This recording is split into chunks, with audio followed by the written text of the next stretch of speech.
Pray with me.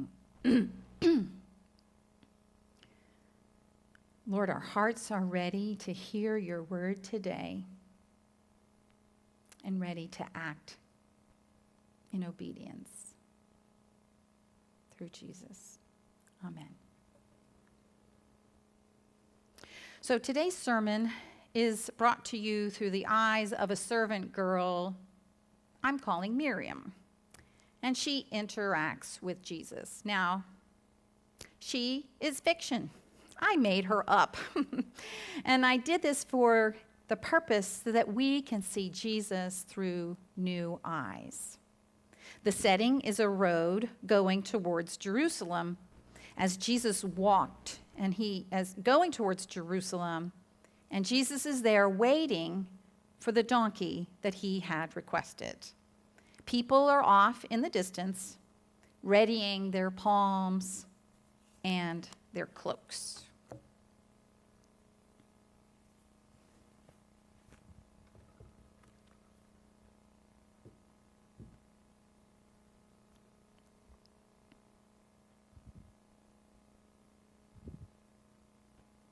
I'm not normally given to predicting the future. And it's not that I'm not observant or somehow that I'm not smart enough to really figure things out, but maybe no one really even cares to ask my opinion of things. After all, I am just a servant girl in a manor home in the city of Jerusalem. Sure, we gossip with one another, but we're not given to serious talk after all, just playful banter most of the time. But this person they call Jesus of Nazareth, I think he's a king, a very compassionate king too. Oh, my goodness. I'm feeling a little bit awkward saying this out loud since, well, I don't know.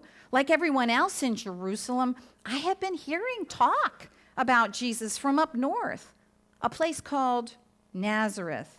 And I started paying more attention when people started sharing stories about the miracles that he had performed. See, some blind man right here in Jerusalem, well, guess what? He can see again. Now, thanks to this special salve that Jesus made with, I don't know, mud and some of his own spit, I think. And not only that, there are people, at least 3 people that we know of, who had passed beyond the veil, and now they were miraculously back to life. And one of them was a close friend. His name was Lazarus. But you know the other 2? Total strangers. And lots of his healings seem to have some kind of moral attached to them, as if it were an enacted parable or a lesson that we were somehow supposed to understand. They seem to have a deeper meaning. So, what is this deeper meaning of taking a person who was dead and in the grave for 4 days? I don't know. Because now Lazarus is swamped since everyone wants to ask him questions about what lies beyond the grave. He doesn't seem to remember much, and all he does is he smiles and he says, well, he says, I'm at peace because whether I am here on earth or in the great beyond, it's fine. Anyway, that's how the gossip goes. I haven't met him myself. But today, I saw Jesus approaching Jerusalem, and he wept. Tears streamed down his face as he said, would that today you knew the things that would make for peace. But I have to say, I am confused. Why was Jesus crying for us? The tears of Jesus seem to be wrung out of God's inmost heart of yearning and compassion. And it was this compassion that I saw on Jesus' face that just gave me the courage to approach Jesus while he sat there and he waited. See, I have been dealing with a fever for some days now. I have a cough that won't go away. And my matron, well, she's getting really angry and annoyed at me for coughing all the time. I desperately need to work and keep working, but those local remedies of herbs, they're not helping. But seeing Jesus' tears for us, well, it gave me hope. Maybe he could heal me. So the interaction was brief, but it was profound. I will always remember. He asked me what I wanted, and I just stuttered out my request. I was so nervous. But he smiled, and he assured me that God would be pleased to heal me. That's it. I understand Jesus travels around with a small group of disciples, and they had come back. They had the donkey with them, making the awful noise. And usually, there are crowds that are not far behind Jesus, and there they were, starting to gather. Some were just there for the show, the way people are. They're bored, I think. But others, they're like me. They need his healing touch. Now, before Jesus came into Jerusalem, I don't think he was getting much attention from those Roman authorities. They didn't care about him, but that was before, because I think that's all going to change now. See, the truth is, we have been waiting a long time for the right kind of ruler who will recognize God as king. And that's the way it was meant to be. We have been waiting for the day that God is the king. We have been waiting for God to act decisively to put our enemies down. But Jesus reminds me more like a lamb that's led to the slaughter, passive and willing to go silently into our city. Could it possibly be the will of the Lord to crush him? Is our king a lamb? Or a brute force?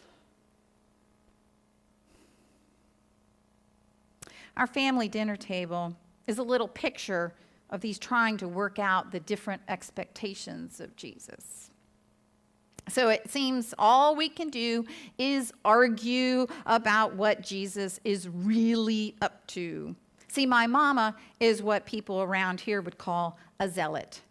She likes to pore over the words of the prophet Daniel. Now, frankly, Daniel confuses me about what he would expect as a king. It's bewildering because Mama is convinced that we have in Jesus an ordinary person who's being called to an extraordinary task. She really hates the Romans and also how Herod works with them to stay in power. She herself, mind you, though, she is not a rabble-rouser, but I know where her hope lies.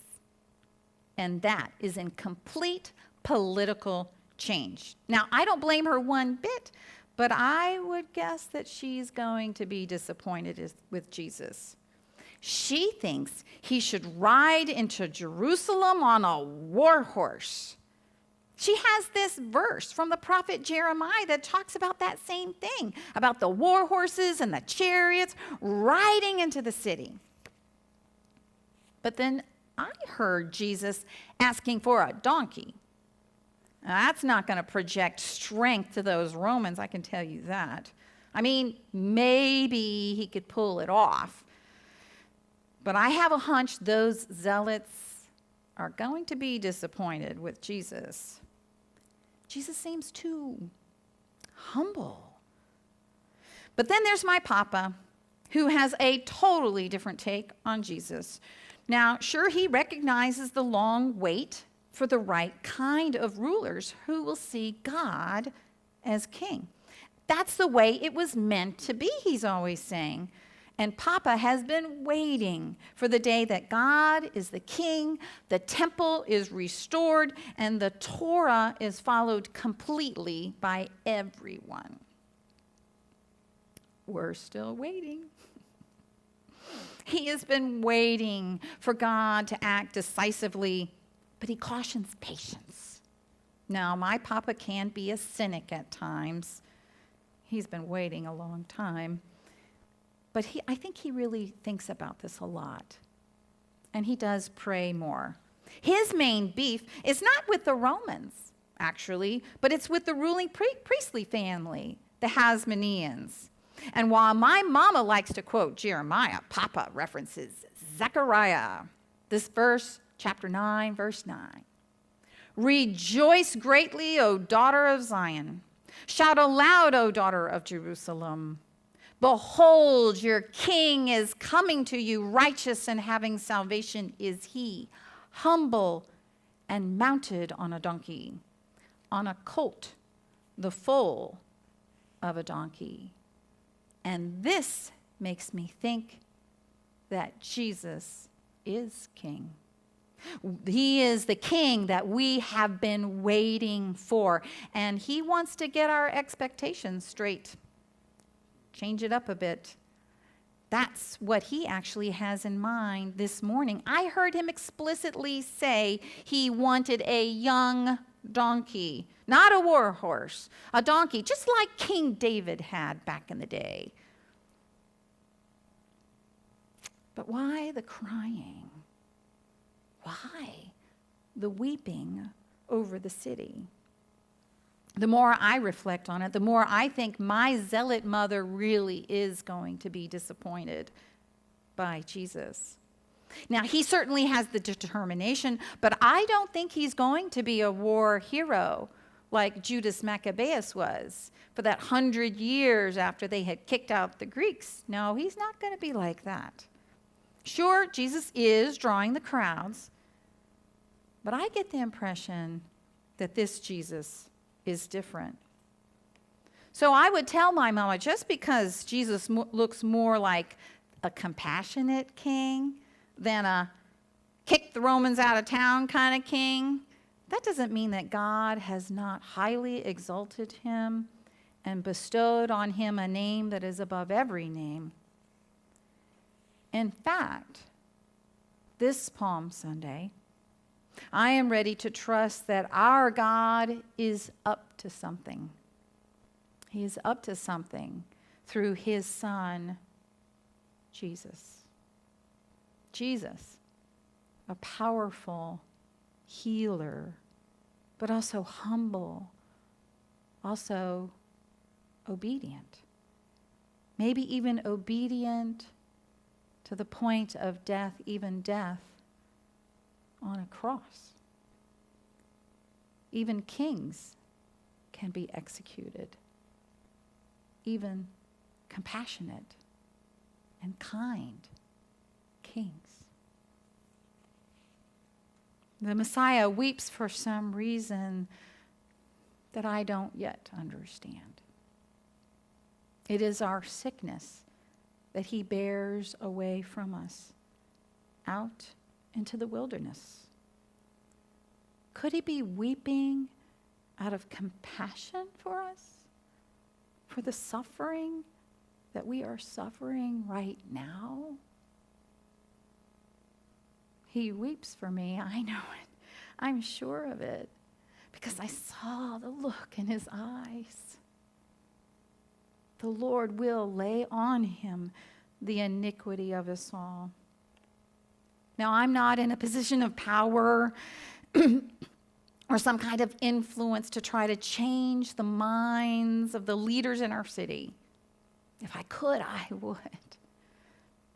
All I can do is wait and trust and pray and hope that this Jesus will accomplish the purpose for which he was sent.